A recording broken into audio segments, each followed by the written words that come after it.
Hi everyone. I hope you're doing well. I'm doing very, very well. And welcome to a new broadcast of Larisa Gabu show. Here we have a wonderful lady, and she's come twice. She's been competing as Mrs. Czechoslovakia. I'm saying it with my French accent. And now she won a title. And I'm not going to say anything about it. You're just going to discover. Welcome, welcome, and thank you for honoring my invitation. Thank you for having me. It's such a pleasure, and I love your crown. So Thank beautiful. you. Congratulations. When Thank was the you. competition again? Not long ago, because I've been following you. Tell us Yeah, about it. it was yeah, it was Sunday, May 28th in Hartford, Connecticut, USA. And yeah, it's part of Miss Royal America is part of Kudo pageants. So Christina Kudo runs multiple pageants out of Connecticut every year. Yes. And I had a friend who had done some of the pageants and I just decided to give it a try. Wonderful, wonderful. How did I meet you? I remember when I had the title of Mrs. Cameroon World, you were Mrs. Czechoslovakia World. And I was, Yes. yeah, I didn't come for the competition, but we had the group and we started following each other. And I just love Yes. your content. And congratulations, it's amazing. And you compete again and you won. Tell me why encourage you to join this pageantry? But first of all, would you like to present yourself Oh, again? thank you. Yes, so I'm Jennifer Fillmore, and I am currently Mrs. Royal America for Kudo Pageants. I got started in pageantry mainly as a Mrs. when I was married. I did one pageant when I was younger. I am half Czechoslovakian, and we have a big community in Oklahoma where I live of people who are of Czech ancestry. So we actually have a pageant for that. Wow. And when I was 20 years old, I was first runner up in the Czech Slavic royalty pageant. And then I never competed again till I was married. So in Wow. 2012, I started competing and just kind of went from there. So I have held several titles. I was Mrs. Oklahoma International 2018, Mhm. Mrs. Oklahoma United States 2019, Wow. Mrs. Oklahoma Earth 2020. And then Wonderful. I was Mrs. Czech Republic World for 2 years for 2021 and 2022. And then now my new title. Wow, awesome. You've been in the pageant for so many years and you've been competing and competing. So Yes. what drove you to join the pageantry and to compete and to compete again? Well, I actually went to watch a friend compete at Mrs. Mhm. Oklahoma America. And I have Yes. competed in that pageant 7 times and I've never won.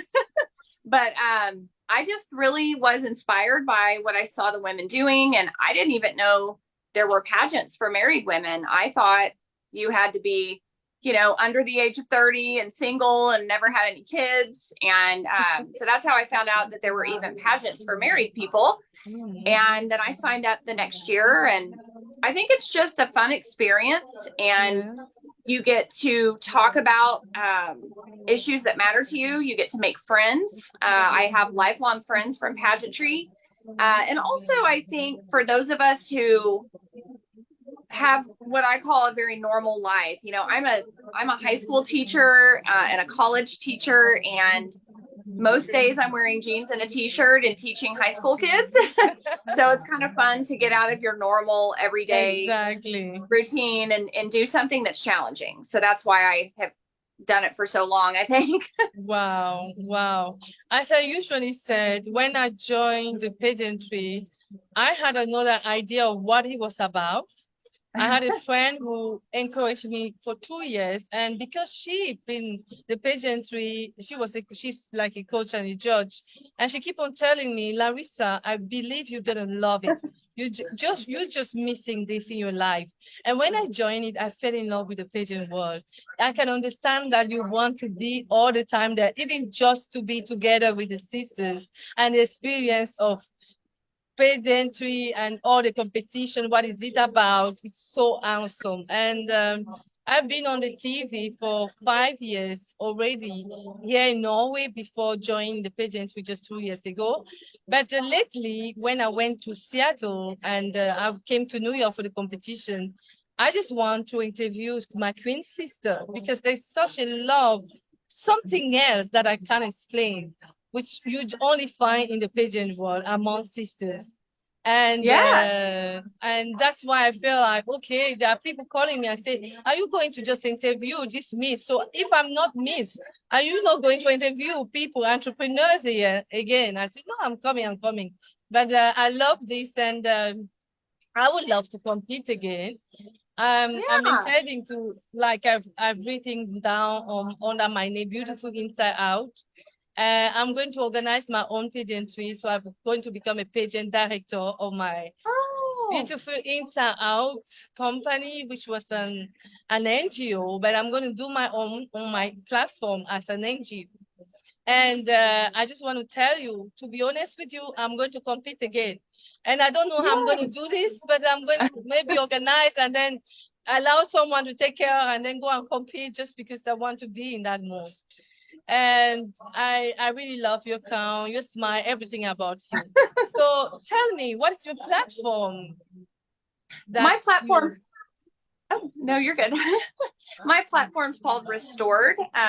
Okay. I came up with the title because I'm a recovered alcoholic. And when I went through my recovery, I felt like my life had become restored. I don't think that you become exactly the same way you were before, but you become someone even better and tougher and stronger. But alcoholism is a disease that runs in my family. Not just alcoholism, but addiction in general on my father's side. And it's funny, you know, you grow up, it was an issue in our household, but then somehow in my mid 30s, I found myself addicted, and it doesn't happen overnight. It's something that grows over time. And I'm just so thankful that I decided that I wanted to change. And I think that's really what I advocate to people about. It's very difficult because I've been the child of an alcoholic, but also an alcoholic myself. People have to want to change. They have to want to have something better in order to take the steps that are necessary to overcome the disease.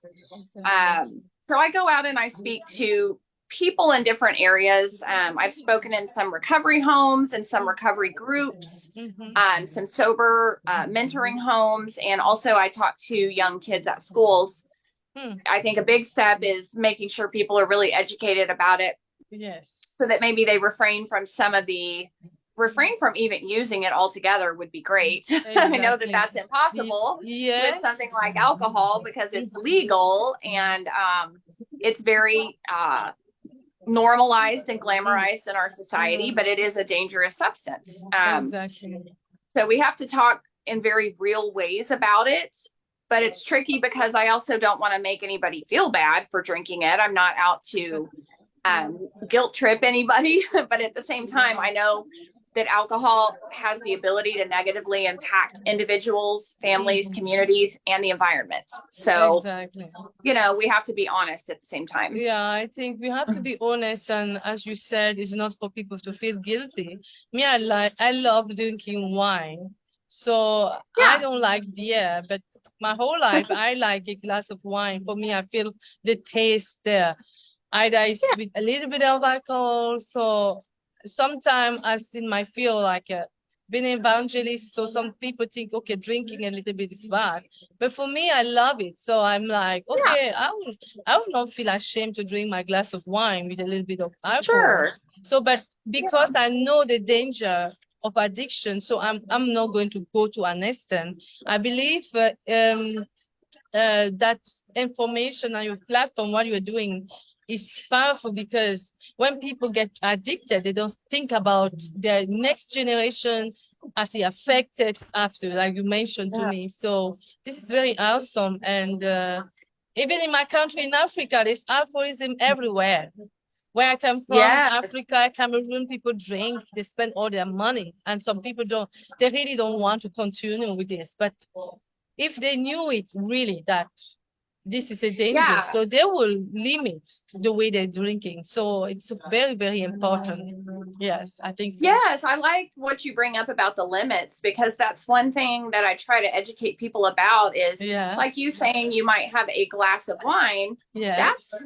That's a glass. And but we have people who sometimes they might be having actually 2 serving sizes in one glass and then drinking like 5 glasses, exactly, every night. And it's just kind of saying, here's the amount that's actually safe, or doctors would say is safe or reasonable, So exactly. It's kind of maybe telling or encouraging people, say, hey, maybe take an honest look at how much you are consuming to make sure you're within reasonable limits, because at the end of the day, alcoholism, or just not even alcoholism, a person doesn't have to be addicted to have health problems from it. But drinking too much, and this is what happened with my dad, who passed away in 2020.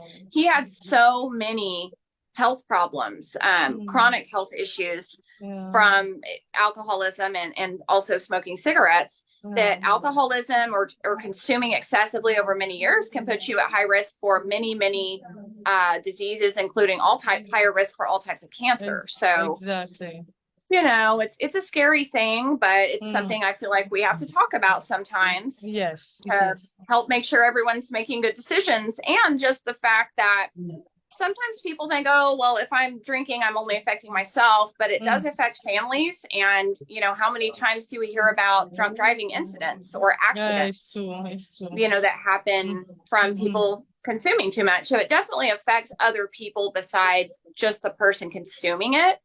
And that's, what I like to tell people as well, is it affects all of us. It affects all of us. And as we talk, the consequences doesn't stop sometimes at our level. They can go to generation, children, and all that. The consequences are very, very sad. But I think it's a really powerful platform, and I would love you to just continue doing this, and really, really, you are changing lives. And as a teacher, you just put it besides, I mean, your education, and this will really help many young and teen not to go there. Yes. And yes, what is your plan with your crown now that you just won? You are just newborn queen in this. I'll continue to promote my message or my platform, and I want to just have fun. And I'm planning some appearances coming up. There's a couple of really big parades. Oklahoma has a lot of parades, which is good. So I'll be in a big 4th of July parade coming up in Edmond, Oklahoma, in a Blackberry Festival parade. So just making appearances and sharing my message and just having a good time with it.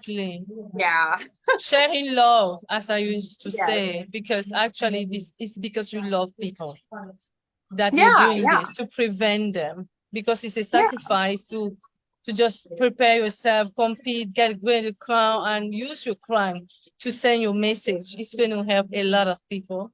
And what I would wish you to is to have fun and enjoy your crown. And this is the first time I'm interviewing you, but not the last. And I hope you will visit us in Norway, because I'm thinking one of this year when I'm organizing this program, I would love whoever queen want to visit this country to come to Norway and visit during my program. I hope to be able to organize one of this year, my competition during summer. And this could be also a way to come for a holiday. And that would be awesome. Yes. I've been to US twice. I love US. It's wonderful. But I love Best Africa. I've never been to Africa. I would love to visit. Yes, it's a wonderful place, to be honest with you. And the people, the culture, all is different. What you see all over the TV is something to experience. It's like America, when you just see all over the TV, then you come here in America, it's like, whoa, too big. I would like, yeah, everyone to know, whether you're into pageantry or something else, just if you're not successful the first time you do it, just keep trying, keep working, try to work with people who can help you to get better, and keep going for what you want. This is powerful because I feel like it worked for me. Lately, I've been like a little bit discouraged about when I started. I'm trying to start this beauty pageant, and then I've been hearing this word, don't give up, don't give up. And hearing it from you with your experience is really encouraging. Yeah, Yeah. and many people are like, I've tried to tell about some friends who join here from Norway, and they've been like, no, this is not for me. I don't think I'm able. But I'm going to share this video, and that's why I'm inviting queens, people like you inspired me. You didn't know you've been inspiring me. I think this is the first time we really talk. But Yeah. just being yourself and sharing your content outside there, you never know who you are changing, which person you are Oh, really influencing. So just wearing absolutely. your calm, being you, it's already a gift. And on top of that, you encourage, and I discover what you're doing, your platform now. I just want to encourage you, dear sisters. You look Yeah. beautiful and continue this way. Thank you Yeah. so much for honoring my invitation, and hopefully I will see you again soon. Love you. Yes. Thank you so much for having me. You're welcome. Have a beautiful evening. I don't know what time is it there, but we have about 9-hour differences. And Yes. we try to make this video to encourage the pageant world and to encourage each other. See you soon, and thank you for coming. Bye. Bye, dear. Thank you for all of you guys which have been watching, and all this is about you. It's about encouraging someone there, and let me know about what you think about what we're doing, and see you next time. Love you all. Bye.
Yeah.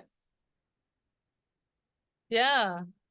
So what I would like, everyone to know, whether you're into pageantry or something else, just if you're not successful the first time you do it, just keep trying, keep working, try to work with people who can help you to get better, and keep going for what you want. This is powerful because I feel like it worked for me. Lately, I've been like a little bit discouraged about when I'm trying to start this beauty pageant, and then I've been hearing this word, don't give up, don't give up. And hearing it from you with your experience is really encouraging. Yeah, Yeah. and many people are like, I've tried to tell about some friends who join here from Norway, and they've been like, no, this is not for me. I don't think I'm able. But I'm going to share this video, and that's why I'm inviting queens, people like you inspired me. You didn't know you've been inspiring me. I think this is the first time we really talk.